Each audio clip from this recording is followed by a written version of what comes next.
Hey girl, hey, welcome to Tia's Table. Let's talk about everything from the latest fitness and wellness trends, recipes that are actually worth cooking, and the craziness that's happening on our side of the internet. Sit back, grab a snack, and let's have some girl talk. Hey girl, hey, welcome back to another episode of Tia's Table. Feel like I should say long time no chat. I know I said I would come back after my birthday, and technically I did. Technically, it's still February, and I didn't lie. But hey, girl, how you doing? I feel like there are so many things that I want to talk about.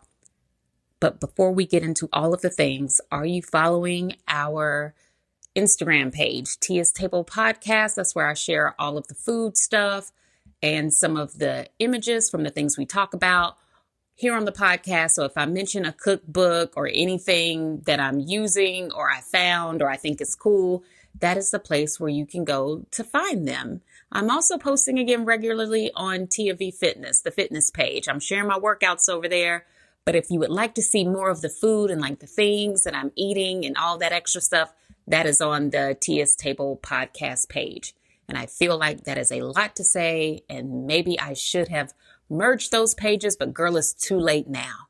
And I do kind of feel like I enjoy having two different places for things to live and be. Like I'm enjoying having a separation of the things. So make sure you are a part of our little gathering on Instagram over there. Before we start talking about the very long list of things I want to try to cover before we get off the phone, let's talk about what has been on my table lately. Now, since we spoke last, I made that Valentine's Day dinner that we talked about with the truffle mac and cheese. Like, girl, it was great. It was heaven.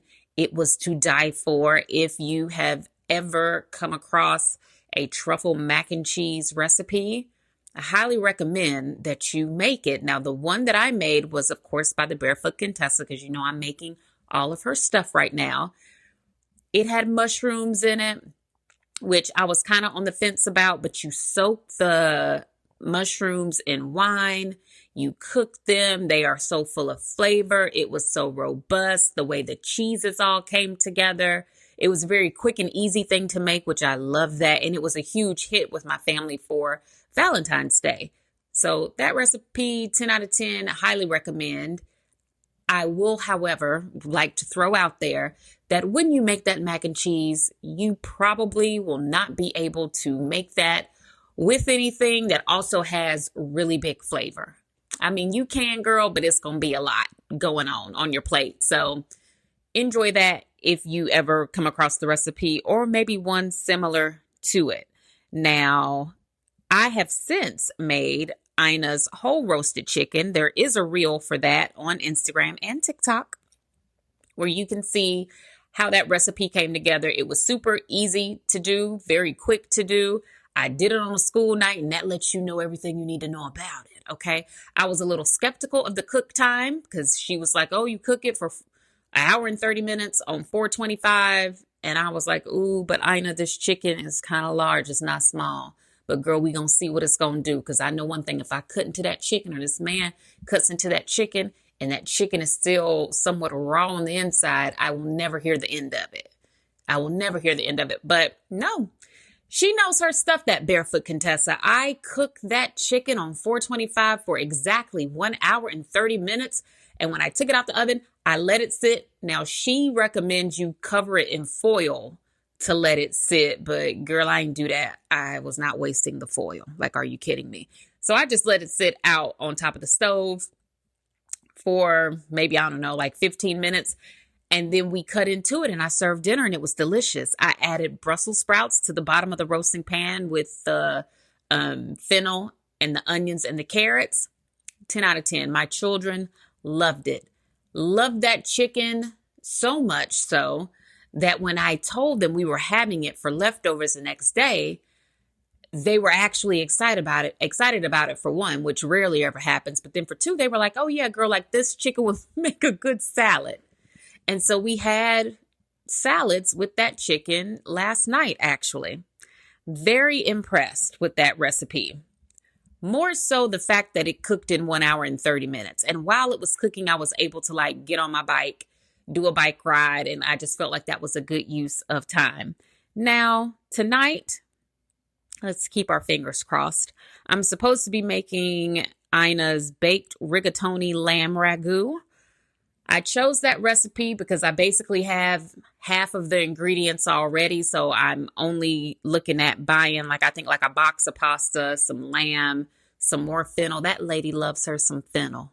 Some more fennel, like a can of tomatoes, very few items that I need. And so I'm like, yeah, well, I'll go ahead and make that since we have so many of the things already. And the things that I don't have are not expensive to buy. I am a little not concerned, but I'm wondering how meaty this recipe is going to be because she only uses 1 pound of ground lamb for it. When you look at the picture in the cookbook, I mean, it looks really cheesy, really meaty. Carrots are also in there. Onion is in there. I know the flavor is going to be good because of the cheeses. I think you use Parmesan and a salted mozzarella. You put some wine in the sauce. So I know it's going to be good. I'm just like, ooh, because normally when I make a pasta, I make it with like whatever meat I'm going to do. And then I always add Italian ground sausage to it, the mild version. So I'll get a pack of like that Johnsonville mild Italian sausage. And I don't care if I'm making spaghetti, beefaroni, lasagna, anything. If it's got a red sauce and a pasta of any kind, I do whatever meat I'm actually wanting to do. And then I always add Italian sausage to it. I also do that for my meatloaf, which is why my meatloaf gets rave reviews because people are like, oh my gosh, this is so good. And I'm like, yeah, girl, because there's sausage in it. So yeah, so I don't know if I want to add Italian sausage to this lamb rigatoni because I'm trying to keep her recipes as true to how she's written them as possible so that I can give them like a fair review. But also I'm like, ooh, I don't know. 1 pound of lamb just don't sound like it's a lot. So I might get a second pound of lamb and at least do like 1.5 pounds of it. And maybe I'll make meatballs with the rest. Something.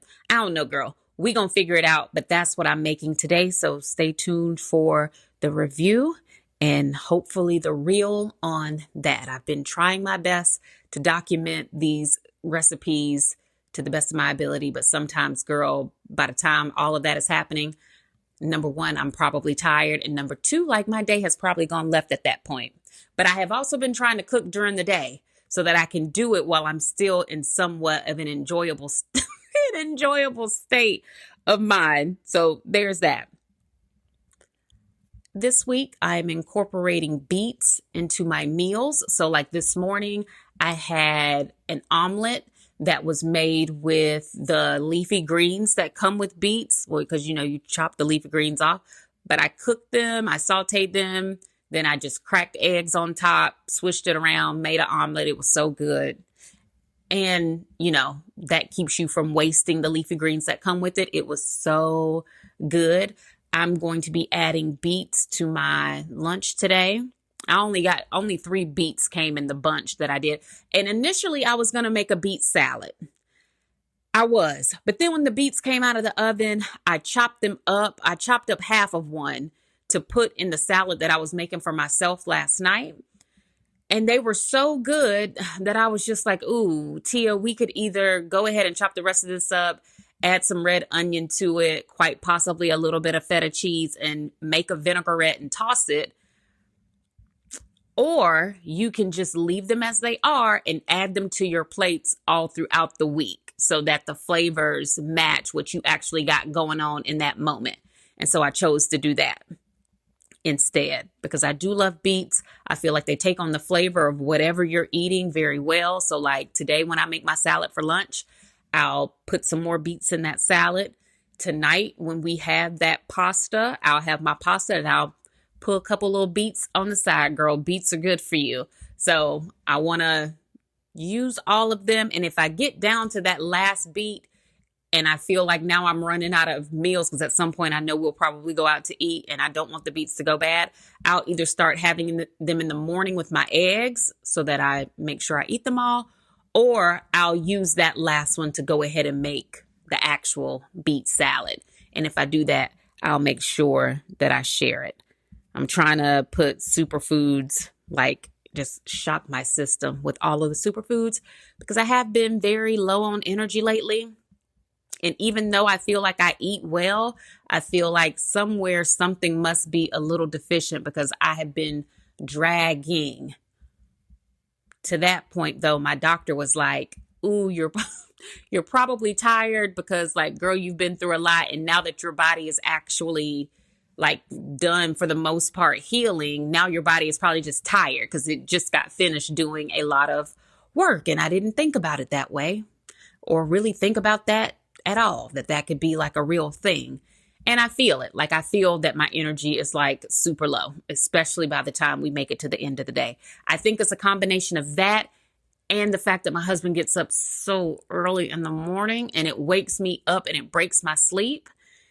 And I feel like I'm not a person who recovers from my sleep being broken. And I'm also not a person that takes naps during the day, because, again, to me, that would be broken sleep. Once I go to sleep, I just need to be left that way until I am ready. I'm ready to wake up. So I think this is a good time to kind of slide into that medical update. So yes, I went to the doctor to see my colorectal surgeon on February the 11th. When I got to her office, they did all the normal things they normally do. When she came in, she sat down and she was like smiling. She was like, let me see your belly. She took a look at my belly and she was like, yeah, I think this is the end for you and me. Those were her exact words. And I was like, a part of me was like, no. But then the other part of me was like, really? And she was like, yeah. She was like, your wound will be fully healed and it'll be closed like in a couple weeks or like very soon based on what I'm looking at today. She was like, and you're doing great. So yeah, I think this is where you and I, like we'll say goodbye. She was like, maybe I'll run into you at Home Goods. And I said, girl, you probably will. You probably will. So then I thanked her one last time for being such a magnificent doctor. And she was really sweet about that. She told me that she still didn't want me lifting anything above 20 pounds for at least another month. And she also didn't want me doing reformer Pilates for at least another month. So the exercises that she cleared me to do, I have been trying to do them here and there, but and the body is a weird thing, because some stuff I have absolutely no problem doing. And the things that I can still do and it doesn't wear me out are great, right? I'm very thankful for those things. But the stuff that I used to be able to do with absolutely no problem at all, I'm like, oh my gosh, I can't believe I'm about to die doing this. That I'm literally about to pass out trying to do this. So me and a friend are doing like an accountability push-up thing this right now, right? And so yesterday we were supposed to do however many push-ups we could do until we hit the floor. And that will be your starting point. And each day we're just going to add a push-up. Well, before all of this, I could do like 40 push-ups, like bang them out and not even think about it or break a sweat. And I would typically do those at the end of my workouts as like a finisher. Like, ooh, my workout is done. Let me bang out about 40 push-ups. Yesterday, I was trying to do push-ups, and at the 11th push-up, I was just like, yeah, no, like I feel heavy. Like the weight of my own body feels much heavier than I remember it feeling, which just means I'm not as strong as I used to be. I'm not as strong as I was. Or maybe it's just one of those things where when I actually start training again, the way that I was training before, maybe that muscle memory will come back and I'll regain all of my strength. But for right now, I'm like, ooh, like just the thought of having to do an additional push-up today, I'm like, yeah, I need to go ahead and knock that out on the earlier side of my day before I go to the grocery store, before I bake anybody's lamb, before I pick kids up from school, any of that. I need to make sure them 12 push-ups are in my rear view of the day. And I'm going to do them quite hopefully before school pick up. But yeah, so I haven't been medically cleared to do everything. The stuff that I am medically cleared to do, I feel like is enough because it genuinely wears me out. Now, I do have good days where I'm able to do something like run. And on my good days, I really do go all the way, like within the limitations that have been given to me. I do as much as I can on the days that I'm feeling great. But on the days where I'm like, oh no, I'm tired and all I have done is get out of bed, stand up and walk to the sink. Like I feel exhausted. On those days, I do try to take it easy and I try to walk like a couple miles very slow on the treadmill while I watch TV or something like that. So I'm giving myself grace and I'm taking it day by day. I shared on Instagram yesterday in my stories that having to start over is very hard. Re-entry to anything is very hard and it can be mentally draining because you know what you're capable of doing, but like right now you just can't make yourself do it.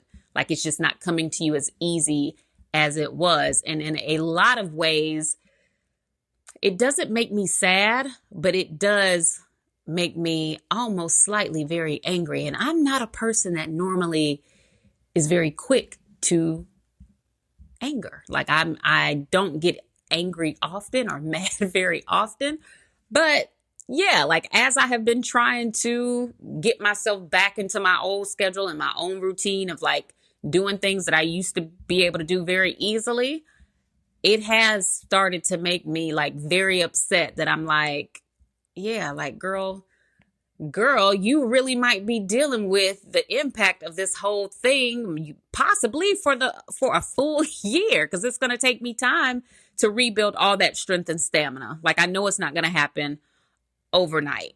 So whenever she officially clears me, which I think is mid-March, I get like the go ahead to do more things and try to lift things and all of that. When she gives me the full clear, I'm really going to think about how I want to try to slowly rebuild my workout routine and what that will look like. Because I know obviously you start small and you start slow.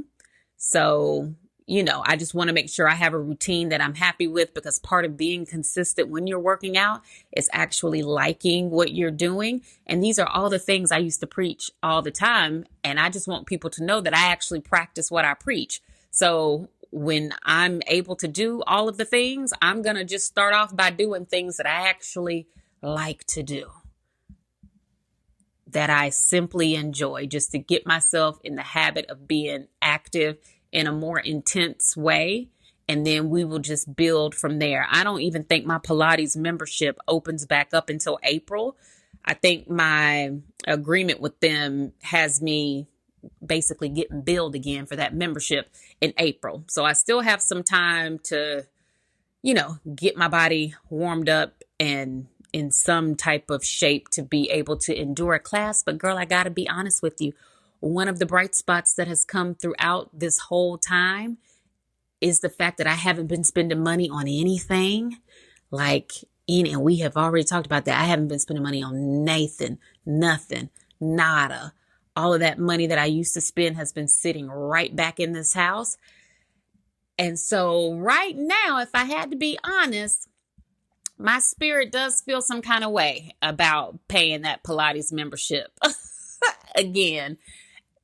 And maybe it is because I now have a reformer like in the basement. So now I'm kind of like, ooh, but you could be doing that at home. But what I will say, and I haven't had a chance to really, really test my reformer out the way I would like to, because of course I had the bag when I got it and then I quickly had this surgery and I'm just not clear to do it. But what I will say is that I can obviously tell a difference between the reformer that I have and the reformer that is in the studio. The reformer that I have, some of the pros to it is that it is much heavier than the reformer in the studio, meaning the resistance, the bands are so much heavier here at my house. So I could in my opinion, get like a more intense workout on the reformer that's in the basement, right? And that's a great thing, because sometimes when I would be in class, I would be going through the motions of it, but it really wouldn't be a challenge for me because my body, again, was so strong. Now, I do feel, though, that the reformer that I have here at home, the short loops on it either need to be adjusted, or I need to like pull up a video and see if I have them installed properly or what, because I feel like the full range of motion with the short loops just isn't there. So if I were to continue taking classes in the studio, whenever we do upper body work in the studio, I'm definitely getting a better upper body workout in studio. Do I really care about that though? No, I really don't care about whether or not my upper body is getting all that much of a workout, because I feel like, well, for number one, I do feel as if you can get a great upper body workout without doing Pilates at all. Like that is something that I feel like you could do with dumbbells and you would be okay. I also kind of feel like the exercises that I have always liked the most that we do in studio aren't even for your arms. They were more for your back. So if I'm able to do those same things here at home and get a really good back workout on my reformer, like I'm gonna be happy with that. So yeah, right now, if I had to say, I'm feeling like I kind of want to pull up the studio policy and see how one goes about just canceling their membership altogether. But also I'm gonna wait. I'm going to see how it feels to go back to class, to see how that feels with like the flow of my day, because I also feel like the flow, like now that I'm getting back to my own life, I'm like, I don't know how I was sustaining this before. But then again, I just had way more energy. So maybe as my energy comes back, I'll be fine with it. But right now I'm like, ooh, my day, like the flow to it just isn't something that I think I want to keep. Like, I think I want to switch up how I'm doing stuff. And in my mind, that tells me, I don't know if you even want to be driving over to the studio and taking classes. And one thing about me, once I decide I'm over something or something is done, it is done. Like I can do cold turkey, flip the page, we're done. That was great. And now I'm doing something completely different. So it would be nice to stay in my Pilates Princess era at home. I have found some really great instructors on YouTube, actually. And then I have a friend that's doing Pilates with an instructor through an app or like a website. And her workouts always seem like good. Like she says very good things about them. So I kind of feel like I could get a membership to something like that, save myself a whole lot of money and still really get great workouts. That and the gym that I'm a member of is opening a location much closer to me. It's actually across the street from where my children go to school. And to me, it doesn't get much better than that. And so I would like to use that brand new gym, because this whole time I have had a gym membership. I never canceled it, even when I started doing Pilates and all of that. So I'm like, yeah, would I like to go use the brand new gym? I absolutely would. Yes, I absolutely would. So we'll see. I'll do updates on the whole workout thing of it all. And I was thinking to myself the other day when I was like driving around doing stuff, that I was like, you know what? I think I find it hard to share fitness stuff because it's so like ingrained into who I am. Like it's just a part of me, but it's not necessarily the most interesting about me. And it's certainly not the most interesting thing about me right now. So sometimes it's not that I don't share the whole fitness thing anymore. It's just that I feel like I got other things going on that I actually want to share. That, and I feel like the fitness horse does kind of get beat to the ground, into the stable, locked up, right? And I feel like people know what to do at this point. And if you don't know what to do, you can always message me and I'll give you a nice little pep talk and a nice little refresher. I'll remind you of all the things. But yeah, so if you notice that at least here on the podcast, we shift more and more and more away from fitness. It's not that it's not there anymore. It's just that like I am truly also in real life more about the doing and less about the, like the preaching of it all. And I feel like if you go back and listen to season 1 and season 2 and quite possibly season 3 of this podcast, there is a treasure trove of fitness information all up and through there. So there's that. So let's talk about some other stuff. Things that I had written down. Some of this stuff won't seem as timely anymore, but girl, it's okay. We still gonna talk about it. Number 1, Core Power Yoga in Minnesota. Like, girl, what are you doing? Okay, so that is a yoga studio. It apparently is a chain. We don't have one here that I'm aware of. They had previously had a sign on their door letting the patrons of their studio know that like, hey, this is a safe place for you to come. You don't have to worry about ice over here. The people come back to yoga another day. They notice the sign has been taken down. And of course, we all know about what's been happening in Minnesota and how absolutely horrible it has been for the residents there. So someone that takes yoga at that studio said, hey, what happened to the sign that was on the door letting people know that this was like a safe haven from that and that you guys wouldn't allow this place to be searched or you wouldn't allow ICE to come in, all of that. And I don't know what the people behind the front desk said, but fast forward, it got so bad that they had to have someone from the corporate office come down to that location to hear out the patrons because they were really pushing the issue like, hey, y'all need to put that sign back up on the door so that I can feel safe coming here. Needless to say, the corporate office did not handle that very well at all. The people that they sent from their corporate office, not that they had attitudes with the people, but they really didn't. I don't think them two girls really cared nothing about what those people were saying. But it took a few of them to kind of be very outspoken about what it's actually like living there. And they were like, hey, you don't even live here, so you don't know what it's like to like fear for yourself or fear for your neighbors. You're just trying to keep one slice of peace of mind through all of this by coming to yoga. And the girl was basically like, and if you can't come to yoga, where can you go? Right? Do you know that the people at the corporate office, I guess, took note of everyone who had spoken up, who had had an issue, or there was like a form of rebellion within the studio where people would come take classes, but then they wouldn't clean up their equipment and they were leaving the employees to like clean it up just, like as a form of resistance. Like, y'all not listening to us. We're not going to listen to you, but we're still going to come over here and get this workout. They ended up canceling the memberships of the people who they thought were like causing such a ruckus at the studio. Right. And so if you go on TikTok and look this whole story up, you'll see where people have been canceling their memberships left and right, and rightfully so. Because what do you mean? You sent people down here to hear us out. So we're telling you about how bad it is. And we're telling you why we need that level of protection.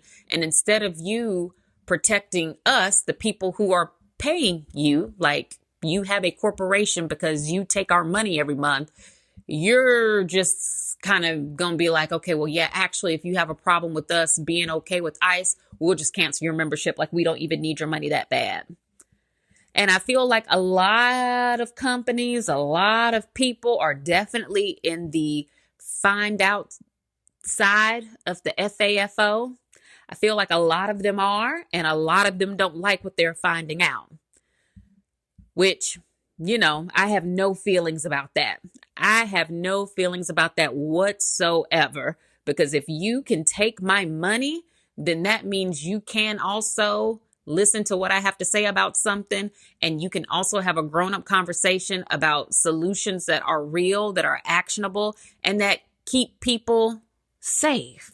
Like, what do you mean you would be okay if I was in here in downward dog and some people that are going to come in here and try to either snatch up me or the person next to me.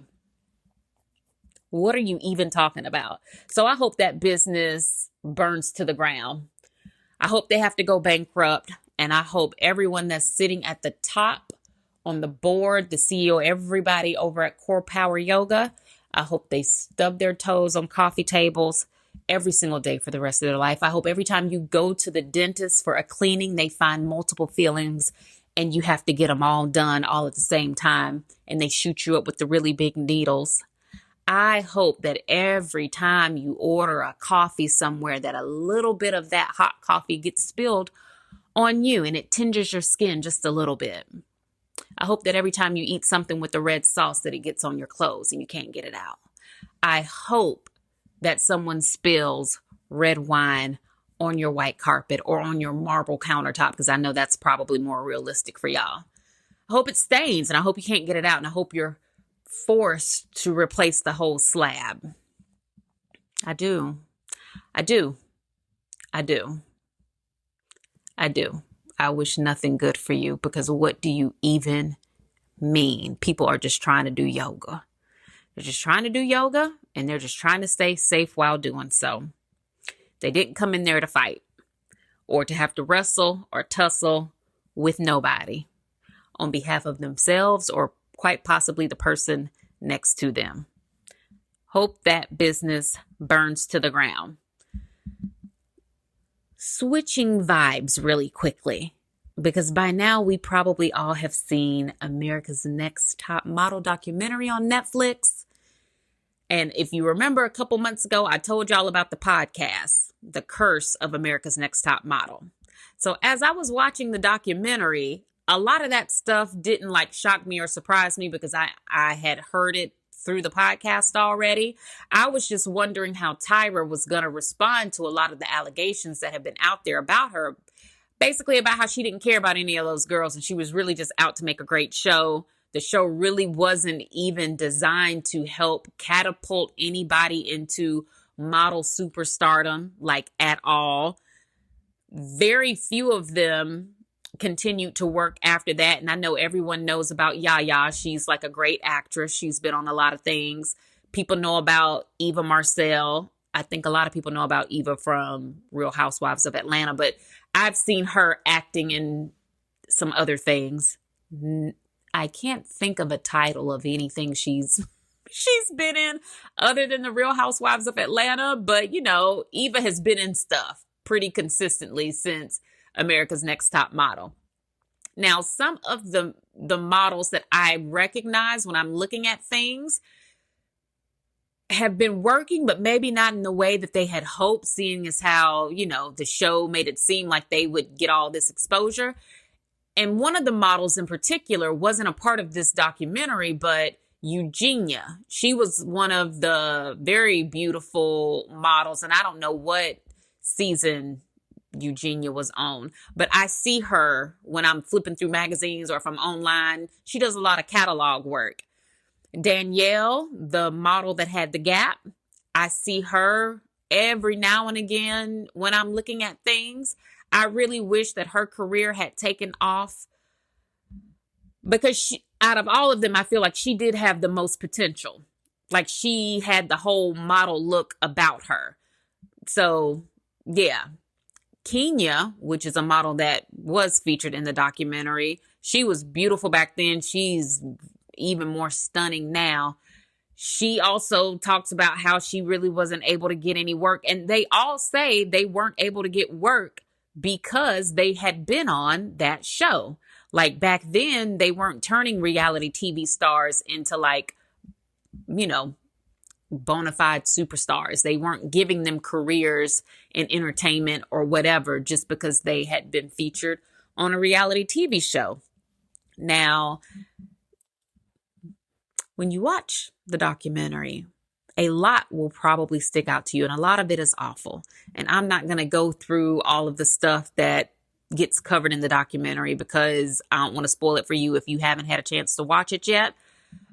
So what I will say is that a lot of people are talking about Tyra and Tyra's response to all this stuff. But if you could just for a moment remember who I feel like Tyra Banks has always been. And if you ever watched the Tyra show, I never got a sense that Tyra was like overly empathetic. Like I never thought for one second she was like a sincere, nice girl. She has always come across to me as being a little, not necessarily a mean girl, but it's like she straddles the fence of being kind of like snarky. And I think it's a difference. You can be like a snarky girl and not be mean, and you can be a mean girl and not be snarky. And I feel like she's somewhere right on the line where maybe it's like a defensive nature about her. So maybe she always feels like she's got her walls up because she feels like people are about to come at her the wrong way. Or she does that so that people don't come at her the wrong way. I don't know what it is. But in this documentary, that is on full display. Like if you ever had any doubt about her personality, it is on full display. And if you remember a long time ago when her and Naomi Campbell kind of made peace, or like they called a truce, or like they made up after all of the years of beef that they had between them, it was, I think for me, it was somewhere in that whole exchange that I was just kind of like, yeah, no, I think all this time people thought Naomi Campbell was like a mean girl, when really, no, I don't think it was ever her. I think it was Tyra. And also when I think about it, I'm like, anytime you see her, she has that same energy. She does. She has the same energy anytime you see her on anything. And specifically at the end of this documentary where she's like, oh, I hope, we all continue to grow and we all continue to do this and we all continue to do. And it's like, no, girl, that's not you taking accountability for anything. I know in your mind you think that it is, but it's really not. Like, if you're not saying I'm sorry or I apologize or I could have done better, then yeah, all the rest of this is going to fall flat for everybody. Because right now you're telling people what we should be concerned about. I'm not concerned about growing from nothing, really, honestly, right now, because I haven't single-handedly ruined anybody's life that I'm aware of, or quite possibly not yet. So, yes, you, on the other hand, like these women were on the show 20 years ago, and they're still very much so, like, very emotional about the stuff they endured while they were under your supervision. And like insult to injury to me is that they didn't get no work from it. Because I feel like it's one thing for you to go through some hot mess, and some of that was hot mess. It's one thing for you to go through some hot mess, but then on the other side of it, whatever you were promised, you actually might get it or get something similar to it or something close enough where you can say, well, man, it was worth it. On the other hand, some of this mess, you never get over it. No matter what they would have won, or no matter what they would have been given, no matter what their career would have turned out to be, some of this stuff you just don't get over. And to me, that is Shandy's story. Shandy and Kenya. When you watch the documentary, their two stories, it wouldn't have mattered if those girls won or not because they had already lost during production. You don't get over that kind of stuff. It wouldn't have been worth it for them. So, and she never owns up to any of that. Like she never, and at the bare minimum, I'm like, girl, you could have at least owned up to the fact that none of these girls became top models. Like you could have at least been like, yeah, we could have done a better job following them after the show to like make sure they got deals. Like we could have at least made sure they got a good agent or they were placed in a good agency, or maybe as part of the contract from the show, which I know they were all cover girls, right? Like as a winner, you become a cover girl, whatever. Yeah. And that's great. But maybe it should have been something else in there where maybe you do get to walk a couple shows, or there is a guaranteed spread. Well, I think, wasn't it a guaranteed spread in Elle magazine or Glamour or whatever every season? I think they did get like a spread. You were a cover girl. But to me, that must not be enough to secure your spot in the modeling world. it must not be, because none of these girls really became household names. I'm trying to think of who would have been other than Eva, and I don't even consider that to be a household name. I think she's a Black household name. I think if you say her name just like you would say Bella Hadid or Gigi Hadid, yeah, those names are household names. If you say Eva Marcel, I think some of us would know who you're talking about and some of us wouldn't. And that's based on if you watch Bravo TV or not. So, yeah. Ugh. I don't feel bad for Tyra, because I'm like, girl, you could have done better. And if you could not have done better back when you were actually doing it, because, maybe you didn't know, maybe you were under pressure, maybe there were a lot of things going on. But now that you know better, at least you could apologize and acknowledge that you could have done better to give these women some type of closure. Now, with that being said, I saw Sherri Shepherd's response to how everybody has been, like, should we say dogpiling on Tyra, or kind of like dumping on her, holding her accountable. Sherri Shepherd came out and basically was like, you don't know what it's like to be a Black woman with a big job and all the pressure that comes with that. So like, basically y'all need to leave Tyra alone. And because I might be entering into my own personal villain era, or my intrinsic thoughts are starting to leak out one by one, when I heard Sherri Shepherd say that, I said, that's why your show getting canceled. Because you stand for mess like this. You done always been on some pick-me type mess anyway. And I hate that for you, because when I see you in movies, you're actually funny. And so maybe she needs to stick to playing characters, and that'll be great for her. But when I saw her video response to that, I was like, ooh, Sherri girl, absolutely not. And this is why your show is getting canceled. This is why. I don't know when your last show is going to be. You've been on TV now for a couple years. I personally have never seen a full episode of the Sherri Shepherd show. I think they tried to make her not like Wendy Williams, but I think they tried to like do Wendy Williams, but like in a different font. And that didn't work. Number one, because the people who really liked Wendy Williams, and I was not one of them, but the people who really like Wendy Williams, they like what Wendy did. Like, they like the messiness and the juiciness of Wendy Williams. And you got to give it to her. Wendy used to do that down. Like, she used to do that really well. I would actually watch Wendy. I just wasn't an avid watcher.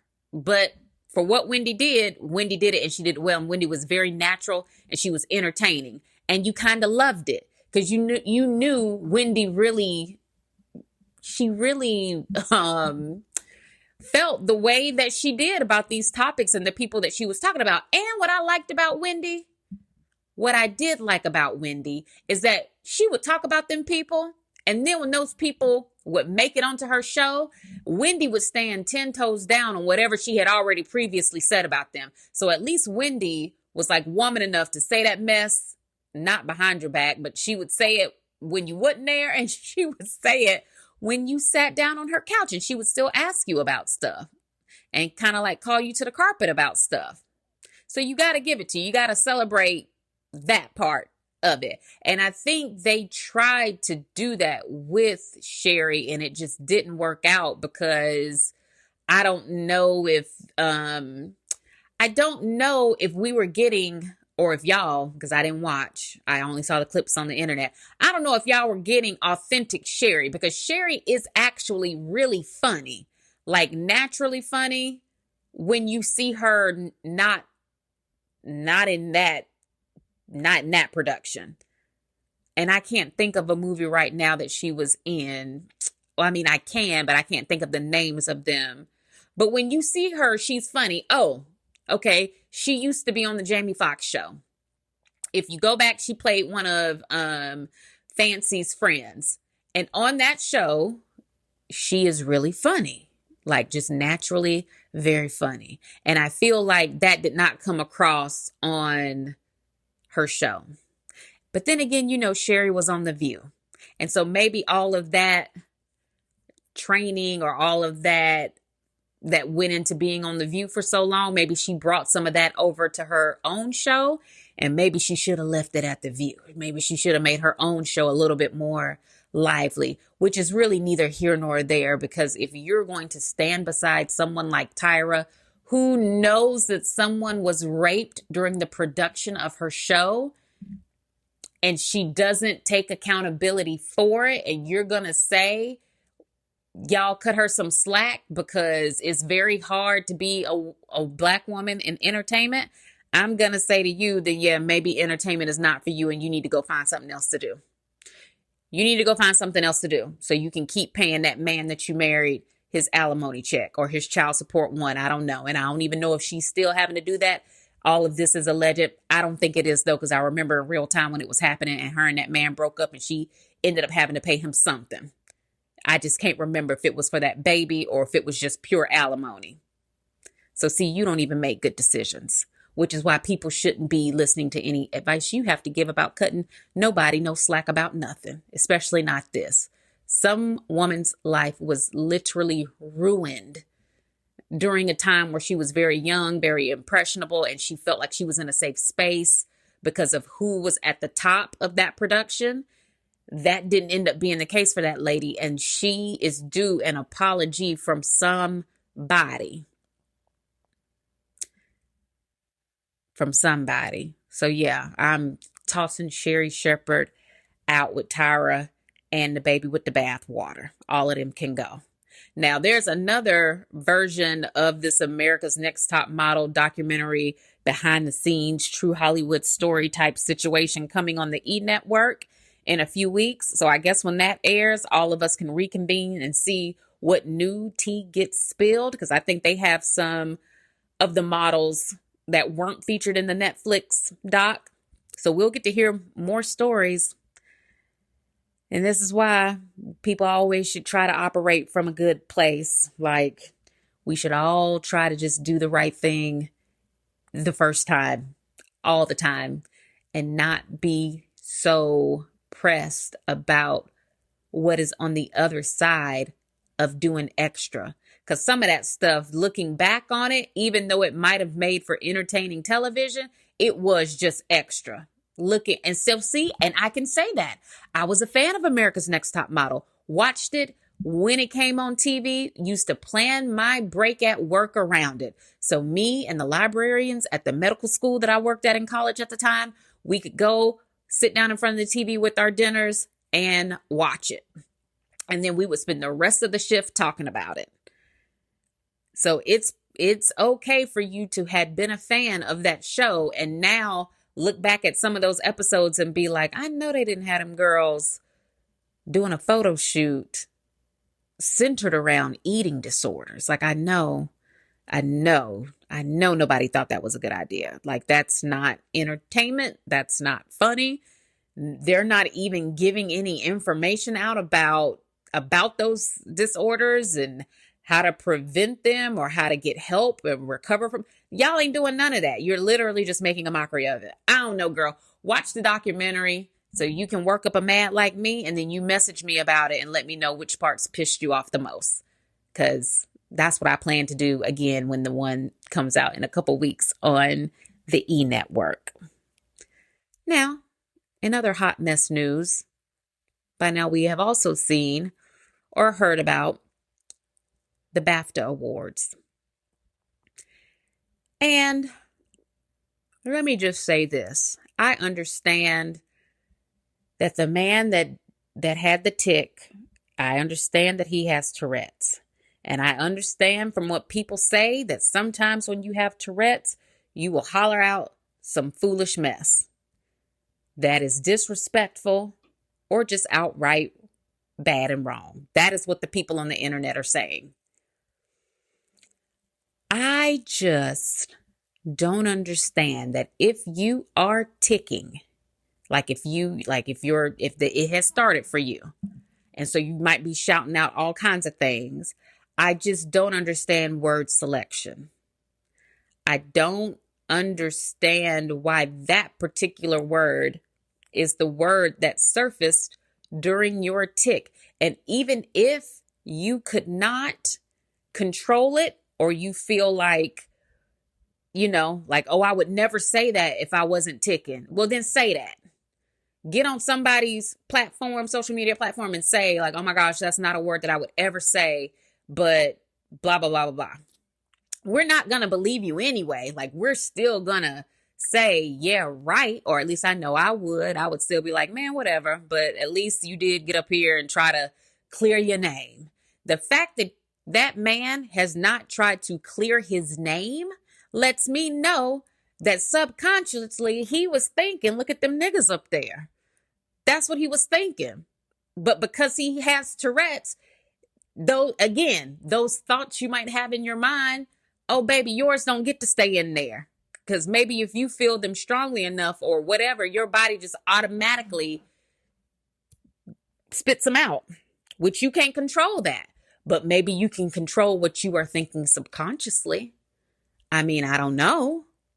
I just feel like people are trying to say, oh, no, don't try to hold him again. Don't try to hold him accountable for that because he has Tourette's, when really it should be, oh, no, have a level of understanding that he has Tourette's, but also, yeah, he still needs to apologize because based on what we've heard about that event, not only did he have the tick when he saw Michael B. Jordan and Delroy Lindo on stage, but he also, and I can't think of the woman's name right now, but he also had that experience in front of a black woman. So I'm like, if you're ticking and that's the word that's coming out when you tick tonight, why didn't you scream it at no other people? Why didn't you scream it at anybody else? And then also, why did they leave that in?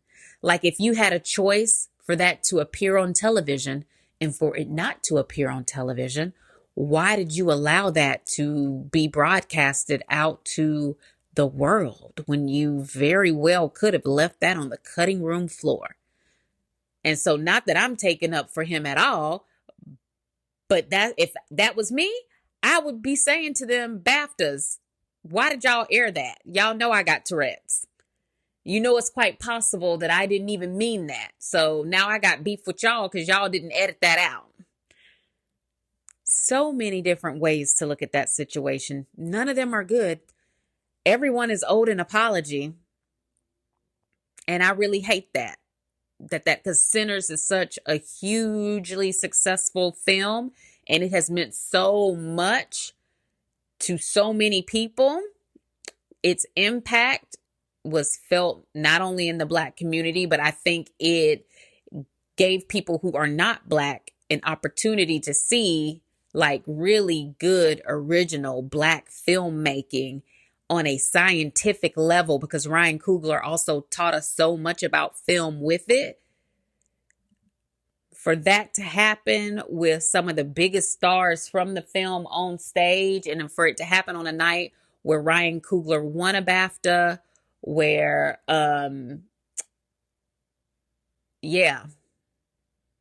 where there was so much good happening and recognition of the film, that you would like to believe that if you were really remorseful about it, you would come out and distinctly and clearly say, yeah, I'm sorry for that. Like, while I can't control the ticks, like, damn, I'm sorry that my tick today ended up being racist. I'm sorry for that racist tick. Like, that's the least you could do. Again, there would be nothing we could do with that though, because you've already hurt feelings and shocked people at that point. But yeah, like, that's the least you could do.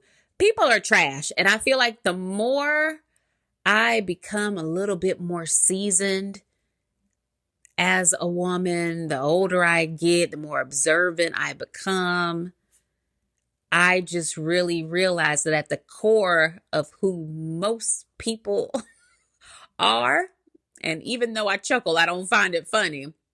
I'm like, yeah, most people, they don't have good intentions. Like, they don't, which is really hard for the rest of us that move with good, pure intentions. Like, we don't move to hurt anyone's feelings. We don't move to like give anybody else a bad day or a reason to end up in therapy, we really just be trying to stay out the way and do the best we can. And then you'll have something like this happen. And it's kind of like, again, Tyra, again, Mr. Man whose name I don't even know. If you're going to mess up and you claim you didn't mean to, well, the least you could do is just say that and then move on. But people don't want to do that. I don't understand it. Switching gears. I saw a video this morning, I think, or maybe it was last night, of Kerry Washington talking about her experience with having an eating disorder. Number one, I never knew that about her, so I don't know if this is the first time she has shared it publicly. I know she has a memoir. She wrote a book. I didn't read it, so if it's in her book, my apologies, because I have not read that book. But this was my first time hearing about this, so it was news to me. But she was basically talking about how she doesn't feel as if that is something that you ever get over, because they were talking about recovering from that and how that has been for her. And she was basically like, yeah, no, I kind of feel like that's not something you ever really recover from. You are constantly trying to work through those feelings and those thoughts, I guess, surrounding food, surrounding how you feel about yourself. And number one, I feel like Kerry Washington is always so brave, and she always comes across as being someone who truly does want to help. So, if anyone else was struggling with something that she's already kind of worked through, she wanted you to know that it's okay for you to maybe not be like practicing in your eating disorder with the behaviors anymore, but then also still feel like you're not fully recovered from it either. Like it's quite possible for you to just not be doing the things anymore, but then also feel like recovery is a lifelong journey, because she says that that's how she feels about herself. And it really shocked me to hear her be that vulnerable about something that is so taboo, because you really don't hear many Black women either admit to having had an eating disorder or that they have ever even experienced anything like that. And I wonder if her place in the entertainment world or like in Hollywood had anything to do with that. And that makes me want to read her book now to see if she talks about it. Because I'm like, I do remember when she was in Save the Last Dance. And I can't remember if she was that guy's sister. Was she his sister? I don't know. But I think I remember in that movie she did have a little baby. Didn't she? Or am I making that up too? I don't know, girl. It's been a long time since I've seen that movie. But I remember that was my first introduction to Kerry Washington that I can remember. And in that movie, she does look different than because that movie was a long time ago and she was younger, but she looks different. And then it's kind of like in some span of time, she went from looking a little bit more filled out to being the very slender and sleek Kerry Washington that we know now. But because she's an actress, I know I never thought anything of that. I just assumed she was working out, doing the Hollywood eating meal plan thing, whatever it is that all of them eat that helps them maintain that size. And you wouldn't think anything of it. So for her to come out and kind of share that, I was like, wow, because she didn't have to do that. She didn't have to do it.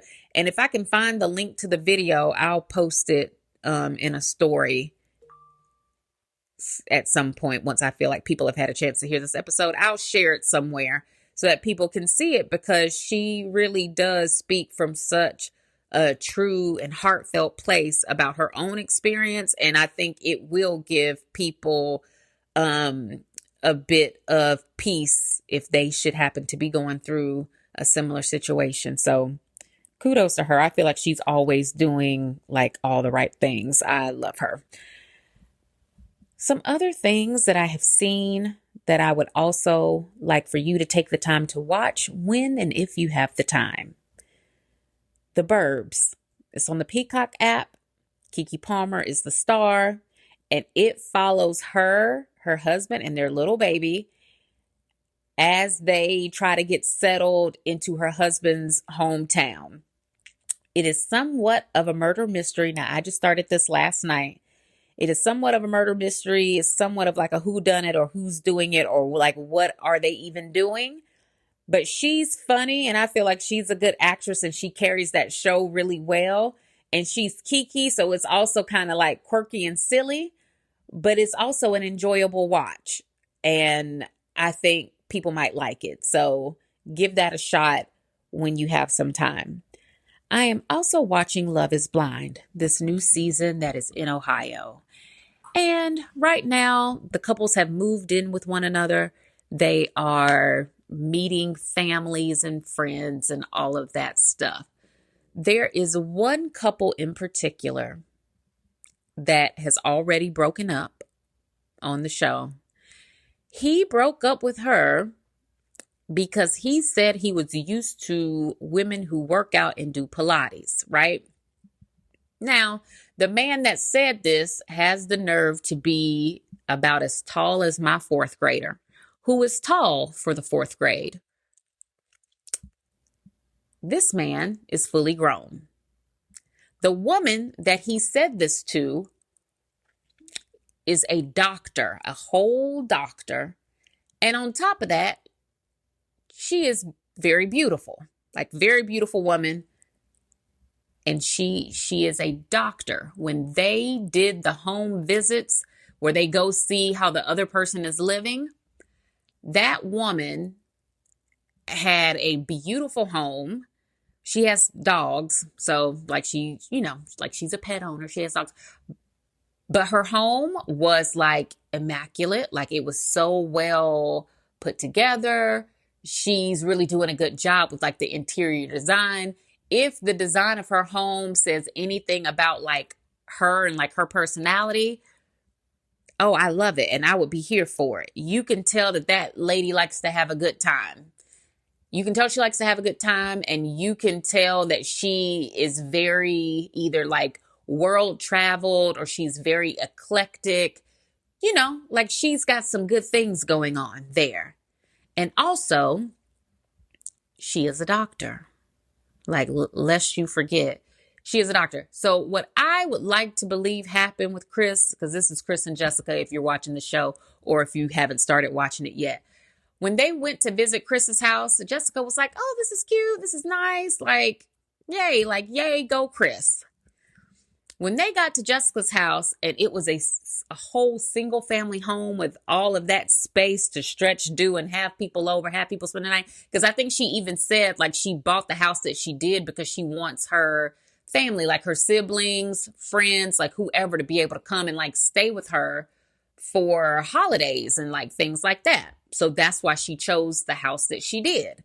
When they opened that door and that man saw that sprawling estate, that is a lovely home for one and her dogs, he immediately probably got a tennis ball size wad of inferiority, like stuck in his throat. Like I just know he did, because that man instantly went from loving that woman down real bad to breaking up with her within that same episode. Or was it the next one? I'm not sure. But he turned on a dime, on a swivel, on a pivot. He was like, yep, nope. I actually like women that go to Pilates and you don't work out enough for me. Like I've seen you, like we have been intimate together. And this is what he said to her. I have seen you and what I saw, it wasn't for me. Mind you, the girl is cute as a button. Like she's beautiful. He just had to find something to say, because he immediately felt like he wasn't good enough for her, and as quiet and as loud as it's kept, he just was not. He wasn't. He does not compare at all. He should have been happy to be with that woman because, like I said, she is a doctor. She is a practicing, working doctor who also happens to be stunning. And she also happens to be someone who, as far as what we have seen on TV anyway, she seems like she's a good rational thinker, a fair person. She's kind of funny. She might have her little ways about her, but yeah, like that is nothing wrong with that lady is what I'm trying to say. he was very easily intimidated and broke up with her. And so that has been the biggest storyline so far on Love is Blind, because then he shows up at the group gathering, because you know how they love to do that.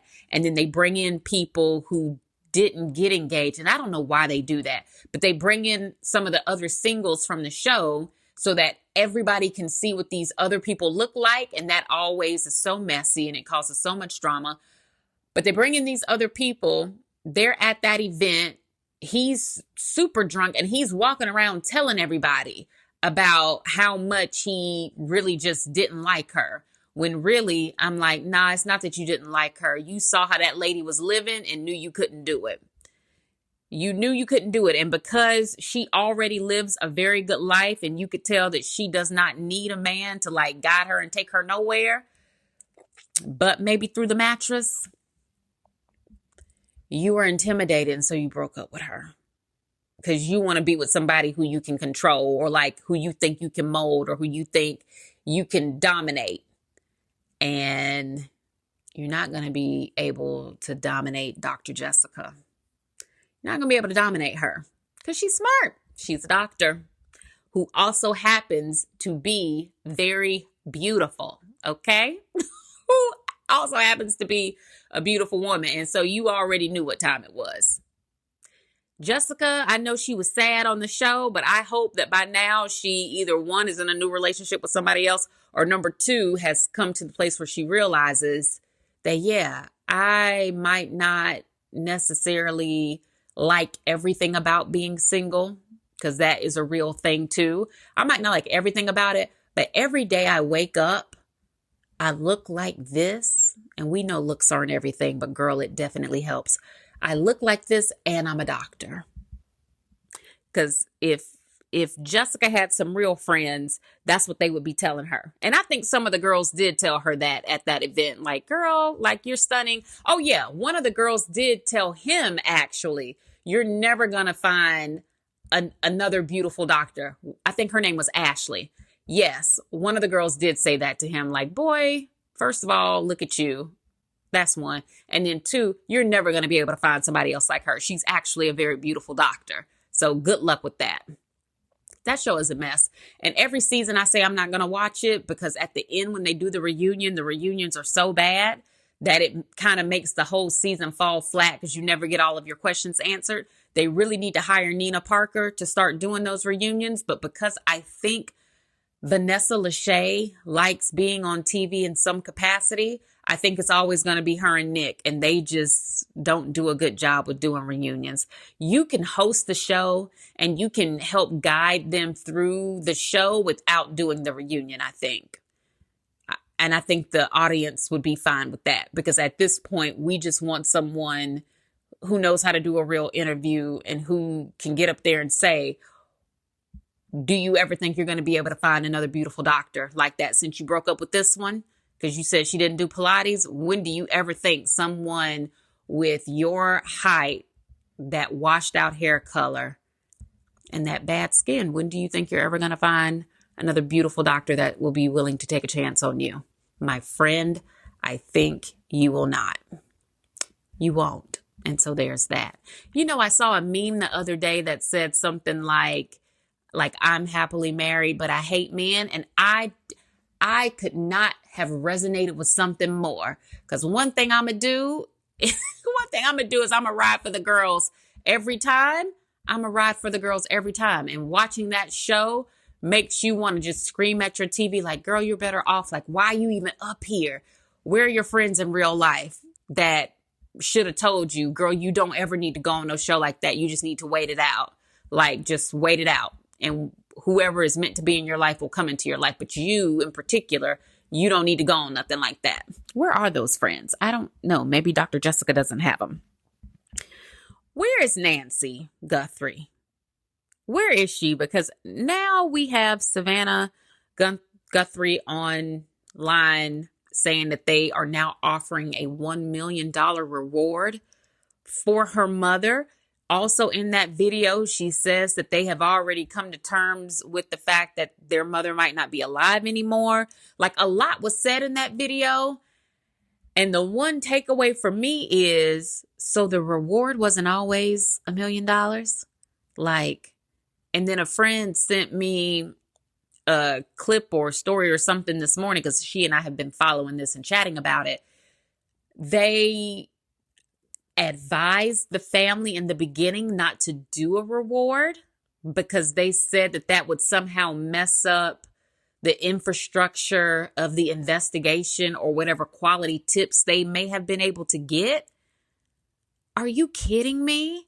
Like, if I worked for that police department or that sheriff's department or the FBI, whoever is supposed to be in charge over there, because it don't look like nobody is, I would be so embarrassed, because I don't even work in law enforcement. I only enforce the law around these four walls that I'm in right now. And let me tell you something. If someone like a mom goes missing, I just assumed we would be giving that all we had up front in them first 24 hours. Like, you go ahead and give me my mama back, and I'm going to go ahead and bust this check down for you. Period. So is that why the people never responded to those first set of ransom letters? Because maybe they were asking for money and the family didn't give it. But then in that other video, Savannah said, we're ready to pay. But by then, maybe was it too late? Oh my gosh. Like, who do you even hold responsible for that? Because what do you mean? What do you mean it wasn't always $1 million? But then also in that same video, she goes on to say, I think she must feel some type of guilt about the fact that her mom has gotten so much attention. I guess people have probably been pointing that out and like making a thing of the fact that, oh, her mom is getting so much airtime and people go missing all the time and no one cares. We don't get the exposure, the press, whatever. And that's very true. That's absolutely true. So in the video, she talks about how they are donating $500,000 to the missing child and like persons organization. And I don't know, that to me just seemed weird, all in the same video. Like, all in one video, she's like, please bring my mama back. Even if my mama's not alive, we kind of think she's not alive actually. But if you bring her back, or if you give us a tip that leads to us being able to recover her, we'll give you up to $1 million. And that up to is real important, because sometimes people be like, oh, the stuff on this table is up to 70% off, but then the item you pick up is only 10% off. And really, you're always hoping it's closer to the 70%. So that up to is important. Up to $1 million. And then also we realized that my mom has pretty much taken over the news cycle, and we feel bad about that. So we're also going to donate $500,000 to the Missing Persons and Child's organization, so that, other families going through something similar, hopefully they can get more resources put behind their own missing persons cases. I'm like, it's a lot. And I feel bad for her. I don't know if the sister or the brother have made statements lately. I haven't seen them in any of the other videos. At one point in this story, they were saying it's possible that the mom could be in Mexico. I don't know. It is a mess. Today is February 25th. Her mom went missing at the beginning of the month.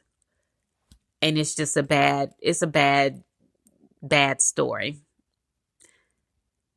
Hopefully someone is going to get fired at the end of this investigation. When they finally close up the case, or they archive it, or whatever it is they do when they can't bring cases to a close like this, hopefully somebody does get fired, because they deserve to. Am I in a bad mood today? Everybody's getting fired and or shamed into apologizing. I don't know. Or maybe I'm just a little sassy. I shouldn't be. I haven't had a bad day today yet. Not with the yet. So far, my day has been good. But I think I'm just tired of people's mess. Somebody deserves to lose their job over not being able to find that lady's mama. I do know that. Another one of my favorite shows has come back. It's on Apple TV, and it's called The Last Thing He Told Me. It stars Jennifer Garner. We're on season 2. This show follows Jennifer Garner, who plays Hannah. Her husband goes missing and she's left with his teenage daughter. And they go on like the wildest ride trying to find him. At the end of season 1, there is a very good cliffhanger. And you're like, ooh. And then when season 2 picks up, they kind of picked up kind of where they left off, but like 5 years after. But the storytelling is immaculate. So like you basically pick up where you left off. And we're only on episode 2 of this season, and the episodes get released every Friday. So like this Friday, February 27th, episode 2 will come out. Now, I am not one for these weekly releases. This is like old school TV and cable. And it's weird how your brain tends to not like this anymore after you get the ability to just binge watch a whole show.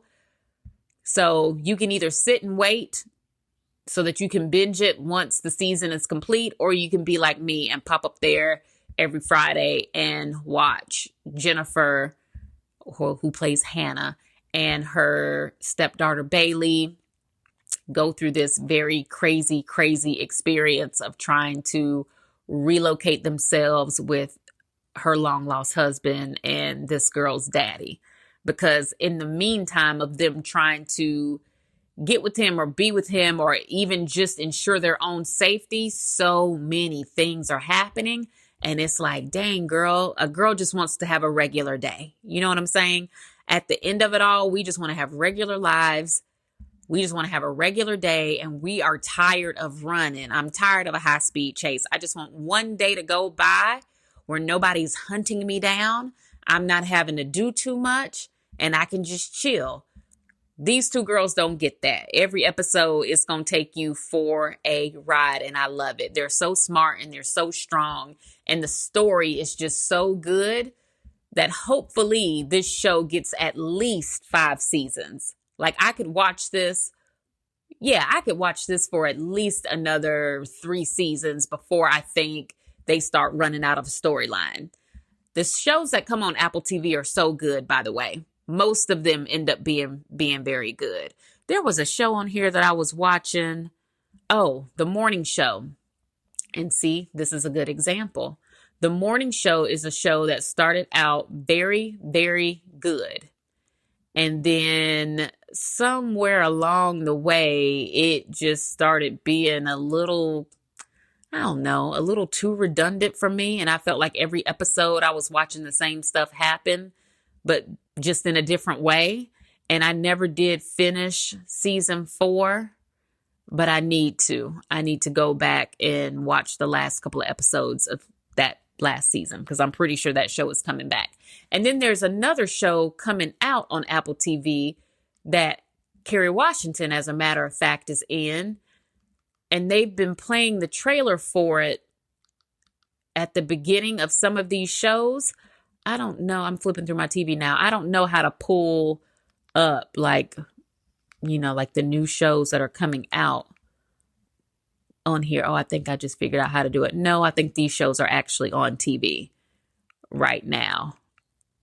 Yeah, I don't see it on here. Oh, that's not a good name for a TV show. Let's see. Oh, yeah. And I want to say, is it called Impact Women or The Women of Impact or something like that? I don't know. But I do know she has a new show coming out. And whenever it does start, I'll be sure to come back and remind everybody. So there's that. Paradise, starring Sterling K. Brown. That's back on TV on Hulu. The newest season of Hijack, starring Idris Elba.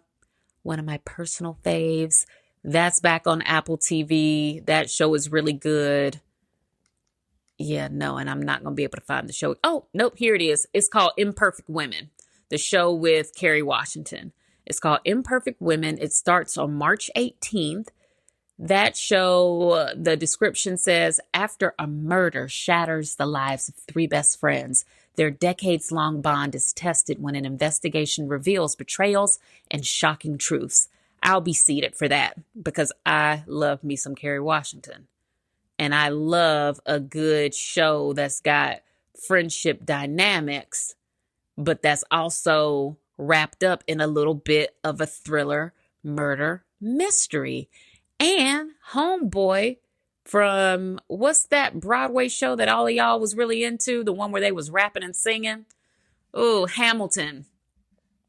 Homeboy from that is in here. Let me see. I listened to his music at Christmas time, but I bet you they won't have his name on here. No, they don't. It just says starring Elizabeth Moss, Kerry Washington, and Kate Mara, because the women are the center of the show. Okay.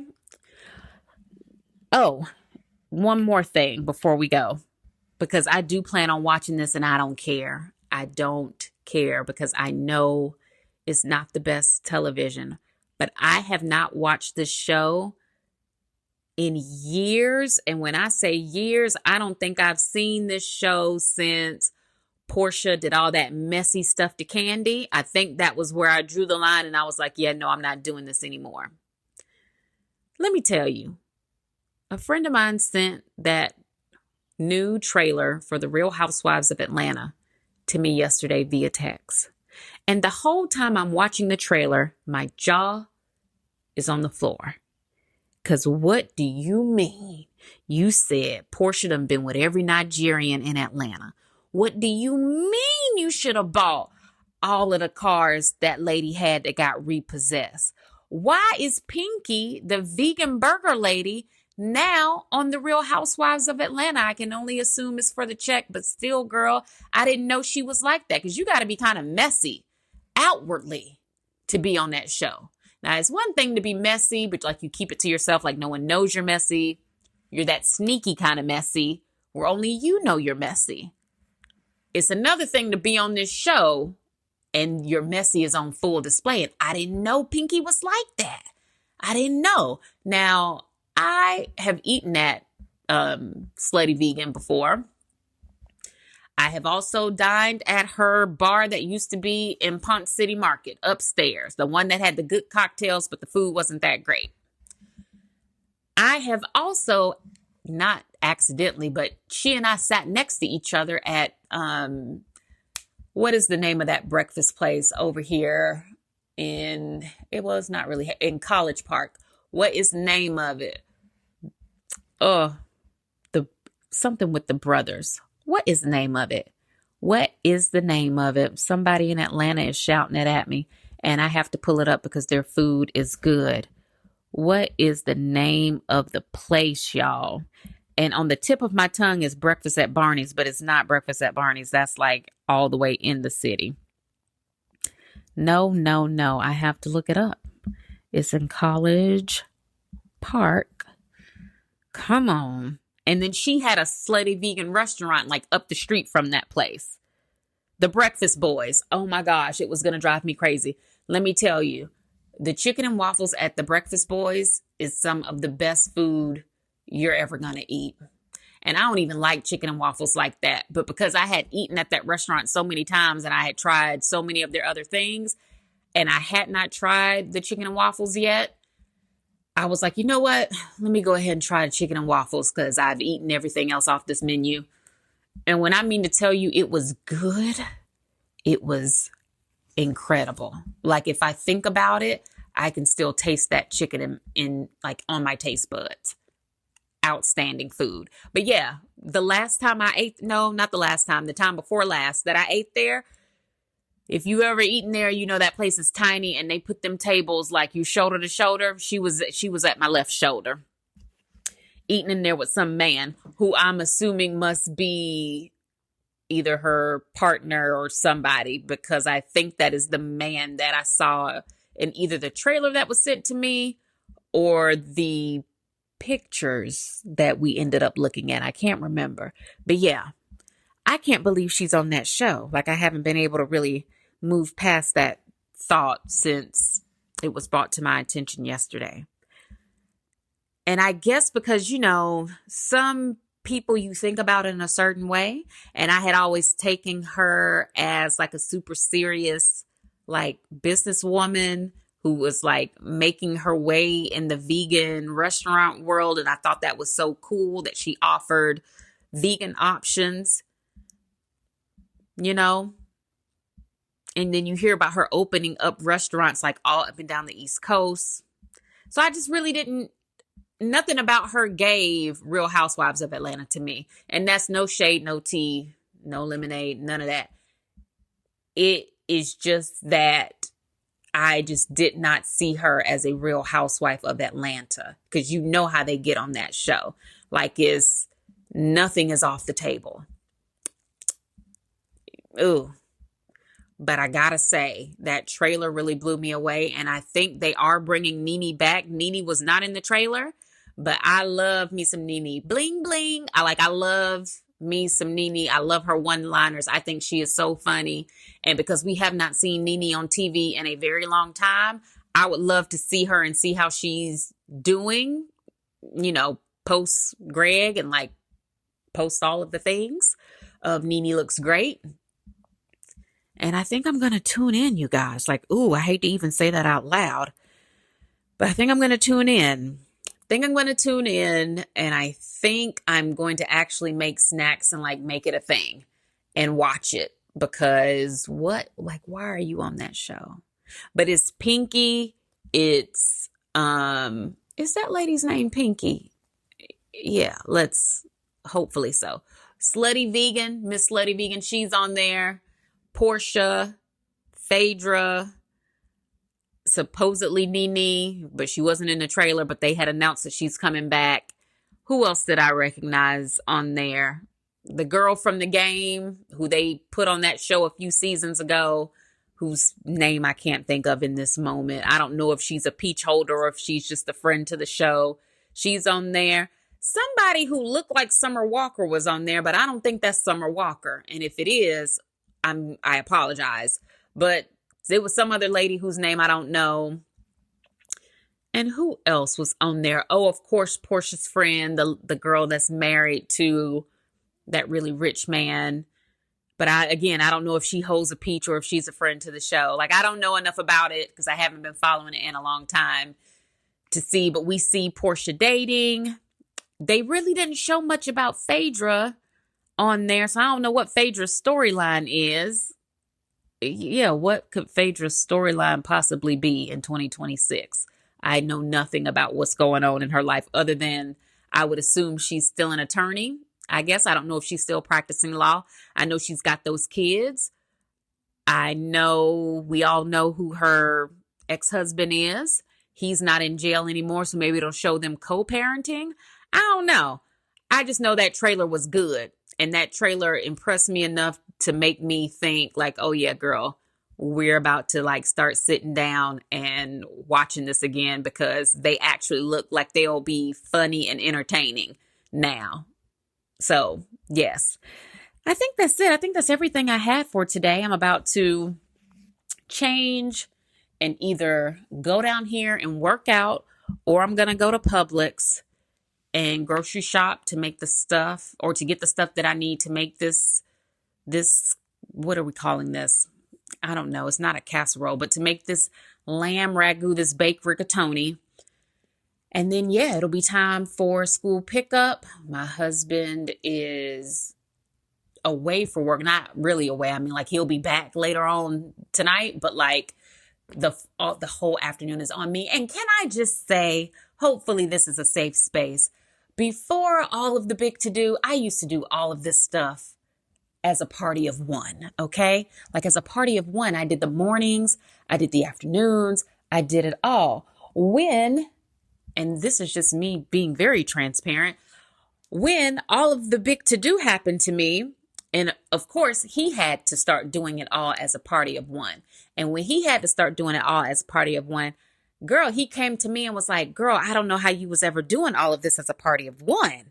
Like, once you're better, we're going to start knocking this stuff out as a party of two, because one person shouldn't have to get put through all of this every day. And I was like, yeah, you're absolutely right. And so now I got to say, whenever one of us has to do it like fully all by ourselves, like, you can feel it now, because now I know what the other side is like. I know what it's like to not have to do it all. And so when I have to do it all, I'm like, ooh, girl, you had one too many children. Like you should have been standing tall on that birth control a long time ago. But I love my kids.